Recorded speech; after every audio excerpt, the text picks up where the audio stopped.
Hey guys, it's Heidi from YA Bibliophile, and I'm back again with another In My Mailbox. This week is a fairly short week. Last week I was really bad and I had just a ton of books, and so this week I was much better. However, last week I did my video on Saturday and I said how I just had way too many books and I couldn't buy any more. Well, I went out Sunday and I went to the bookstore.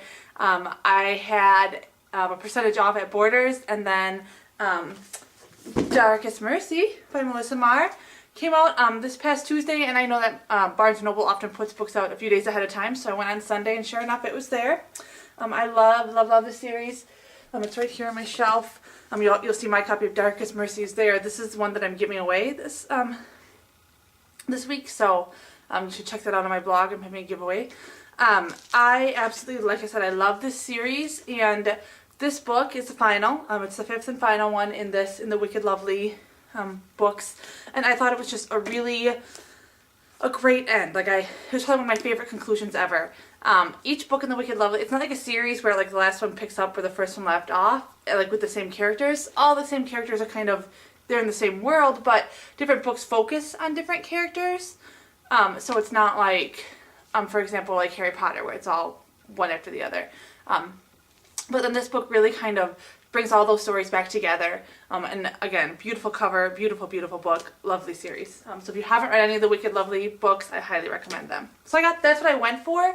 But then while I was there, I saw that the new Turtle and Other Land short stories, Tamora Pierce, was out, and it says here that it includes a sneak peek to the next Becca Cooper novel, which I've been waiting for forever.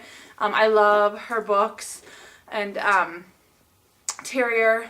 And what was the second one? Bloodhound, was that it? I don't remember. Yeah, they're down here. Terrier and Bloodhound, and then the next one is Mastiff, are the Becca Cooper books. And the third one, Mastiff, has just, its release date has kept getting pushed back, and so I've just been waiting for it. So I'm excited to read this, as well as the sneak peek to that one. So I had to pick that one up. And then I saw this book, which I'd never heard of, The Iron Thorn. But it has on the front, there's a blurb by Rochelle Mead, the author of the Vampire Academy series, and then on back there's a blurb from Holly Black. And so how could I not pick a book with blurbs by those two authors? It does sound really interesting. I liked the cover a lot. It's very dark, and the inside too, kind of that dark purple. And so it sounds really interesting. I believe it's a bit steampunk and also magic-ish. So yeah, The Iron Thorn, and I'm really looking forward to reading that one. So that was the one bookstore, and then the one that I had, I was at a Borders that I had a coupon for whatever percentage off, and there wasn't really much I wanted there. They don't have a lot of new books right now, but I do have this Advanced Readers and Arc of the Poison Eaters by Holly Black, and she signed it. She's one of my favorite authors, if you haven't checked out my blog before. So this one's signed. I won this actually off of her blog when I first started blogging and using Twitter and stuff. I really didn't know much about it, and so this was the first contest I entered, and I won. So I got a hardcover copy of it because I did really like it. She does great short stories. If you've never read anything by Holly Black, again, I would highly recommend that you read those. Actually, Melissa Marr, who wrote this series, and Holly Black, who has also an urban fairy series, Tithe, Ironside, Valiant, those ones.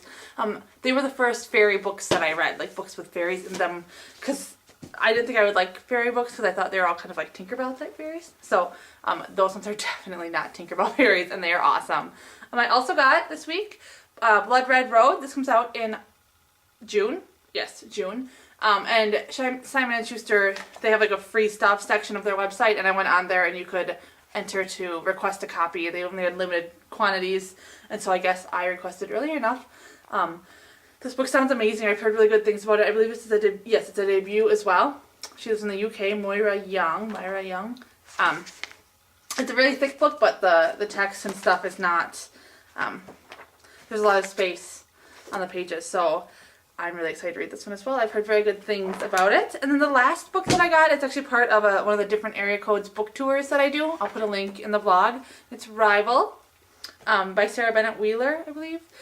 And I read this one yesterday because I had the day off on Friday, and I absolutely loved it. It was really great. I hadn't read, I've been reading a lot of fantasy lately, or books with some sort of paranormal element, or just something slightly different. So it was nice to read like a contemporary. It's a story of two girls who were briefly friends and now are rivals, kind of, and it does a really great job of just capturing that high school drama life kind of thing. So Rival is fabulous.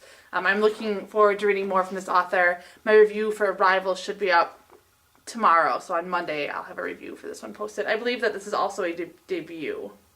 Yes, it is. It's her stunning debut novel. So I hope you got some good stuff as well. Like I said, this week was much less crazy than my last week. Oh, one more I forgot. I almost forgot. From the library. The Lover's Dictionary came in by David Levithan. And yes, it's not really young adult, but I just love the idea of writing a novel in dictionary entries. I'm a huge word nerd, right? Librarian, you wouldn't guess that, right? Oh well. But, so I'm thrilled to read this one. I actually don't have very long to read it because it's new and it has like a limited circulation date, so I will probably read this one tomorrow. I hope that you had a good book week as well, and hopefully I will get to see what's in your mailboxes too. Thanks.